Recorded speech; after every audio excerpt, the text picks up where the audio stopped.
Anak juragan jangan duduk di bangku. Udah. Iya neng apa neng? Iya nggak usah. Apa? Gua Mak. Ngeliat mami papi nanya ini mau berapa dia nanya ke kita. Bilang mau berapa lu nyari ke gua. Ya iya duduk mami papi di sini kagak tahu mami papi. Lu lihat kagak? Orang di belakang nih lagi inget. Oh, cari. Lu nih, lu dengerin pintunya, lu dengerin dikit. Nah kalau sepi berarti tidur gitu maksudnya. Udah lah, gua pulang aja lah. Capek ngomong orang miskin. Buset, kita Udah, sana anak. emang biasa kita orang miskin gitu kita ya. Iya deh situ. Main dah. Tuh lihat tuh, didikan orang kaya. Penonton. Tuh didikan orang kaya yang kagak dikasih ilmu ngaji begitu. Songong. Iya, jangan gitu. Iya. Kalau gue lihat mirip ini. Mirip anak ini kita Mirjani Loli ya. Loli sama Loli.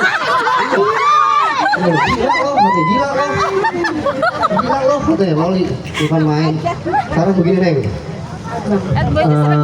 Saya kan temen sama Neng ini. Gimana kalau habis lebaran ini lama nih lebaran. Oh dia mau, kamu kok jelek banget apa? Agan. Lama, woi. Saya punya bujang kerjaan ngobrol baik. Maaf juragan hotel. Lu kan di sini gua gaji berdua. Iya. Mau suruh pada ngobrol lo. Maaf. Ini mah lagi seling aja. Mobil udah dicuci, genteng udah digosok, keramik udah dicabutin.